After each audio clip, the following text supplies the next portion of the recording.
বিএনপির চেয়ারপারসন ও সাবেক প্রধানমন্ত্রী বেগম খালেদা জিয়ার মৃত্যুতে শোকের ছায়া নেমেছে পুরো বরিশাল জুড়ে। সকালে মৃত্যুর সংবাদ শুনে বরিশাল সদর রোডের জেলা ও মহানগর বিএনপির কার্যালয়ের সামনে আসতে শুরু করেন নেতাকর্মীরা। এ সময় প্রথমে কালো পতাকা উত্তোলন ও পরে কালো ব্যাজ ধারণ করেন তারা। ব্যাজ ধারণ করতে গিয়ে কান্নায় ভেঙে পড়েন নেতাকর্মীরা। এ সময় শোকাবহ পরিবেশ তৈরি হয় পুরো এলাকা জুড়ে। বেগম খালেদা জিয়ার সাথে কাটানো সময়গুলোর স্মৃতিচারণ করে কান্না জড়িত কণ্ঠে নেতাকর্মীরা জানান, আপসহীন নেত্রীর এমন চলে যাওয়ায় দেশের যে ক্ষতি হয়েছে তা পূরণ হওয়ার নয়।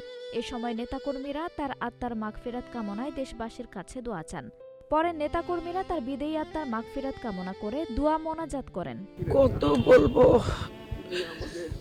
আমি তো আসলে বরিশালে রাজনীতি করেছি, বরিশালের রাস্তায় উনি আমাকে দেখেছেন, সেই জায়গা থেকে উনি কেন্দ্রীয় পর্যায়ে আমি আজকে অবস্থান, শুধুমাত্র তার জন্য সমস্ত নেতা কর্মীরা আজকে আমরা আসলে এই শোক আমরা সহ্য করতে পারছি না।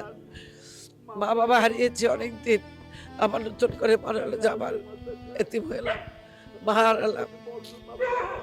তার যে ভালোবাসা, ম্যাডামের অনেক স্নেহ ভালোবাসা আমরা পেয়েছি। একটা তৃণমূলের কর্মীকে কিভাবে ভালোবাসতে হয় আমরা ম্যাডামের কাছ থেকে শিখেছি। সেই জন্যই আজকে আমরা যে বলে তৃণমূলের শিরিন, আসলে আমি ম্যাডামের কাছ থেকে এটা আমরা দেখেছি যে উনি কিভাবে কর্মীদের ভালোবাসতেন। আজকে তার যে কষ্ট, যে এত কিছু এই দেশের জন্য উনি করলেন, উনি গণতন্ত্রের জন্য লড়াই করলেন, কত অল্প বয়সে উনি বিধবা হয়েছেন, সমস্ত সংসার ছেড়ে, ছেলে মেয়ে ছেড়ে উনি আমাদেরকে সন্তান হিসেবে বেছে নিয়েছেন। এত কষ্টের পরে উনি বিদেশে যান নাই বা ওই সরকার তাকে যেতে দেয় নাই, উনি যান নাই। উনি বলেছেন আমার সন্তান সব, সেই সন্তানদের রেখে আজকে উনি চলে গেছেন। আমরা আসলে এই কষ্ট, এই সহ্য, এগুলো আমাদের জন্য খুবই কষ্টের। আপনার কঠিন প্রশ্ন করেছেন। এই দলের জন্ম লেগে থেকে দল করি, শহীদ রাষ্ট্রপতি জিয়াউর রহমানের সাথেই আমি দল করি। পরবর্তীকালে সে মারা গেলেন। খালেদা জিয়া গৃহিণী থেকে তিনি নেত্রী হয়ে আসলেন। স্বৈরাচার বিরোধী আন্দোলনে আপসহীন নেতৃত্ব দিয়ে তিনি স্বৈরাচার মুক্ত করেছেন। দেখেন, গত 17 বছরও সে আপসহীনতার জন্যই তাকে মিথ্যা মামলায় জেল খাটতে হয়েছে। আমার সবচেয়ে স্মৃতি লাগে, যেমন আমরা যারা আইনজীবীরা, আমরা তার মিথ্যা মামলায় ঢাকা আলিয়া মাদ্রাসায় তার প্রতিটি তারিখে, ওই মামলার প্রতিটি তারিখে আমি একজন আইনজীবী হিসাবে তার ছিলাম এবং প্রতি তারিখে তার সাথে কথা বলতাম পাশে দিয়ে, ঘন্টার পর ঘন্টা। সকাল 10টায় আসতো আর 2টায় যেত। বিসমিল্লাহির রহমানির রহিম। শহীদ রাষ্ট্রপতি জিয়াউর রহমানের মরহুমের পরে দেশনেত্রী বেগম খালেদা জিয়া বিএনপির ধারক ও বাহক। তিনি গণতন্ত্রের মা, বিশ্ব আপসহীন নেত্রী। তিনি এই রাজনীতিতে বারবার স্বৈরাচার বিরোধী আন্দোলন থেকে শুরু করে, হাসিনা বিরোধী আন্দোলন থেকে শুরু করে, এই ফ্যাসিস্ট হাসিনা, এই ছাত্র জনতার আন্দোলনের নেতৃত্ব দিয়ে তিনি বারবার বাংলাদেশে গণতন্ত্র ফিরিয়ে এনেছেন।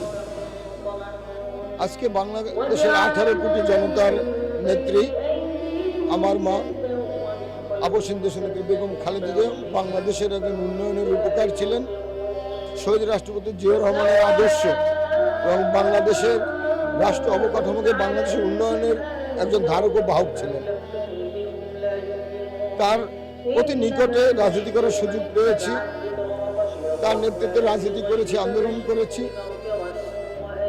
এই মাঠে, এই বাংলাদেশের গণতন্ত্রের মাঠে তিনি যে চলে গেছেন এটা আমরা বিশ্বাস করি না।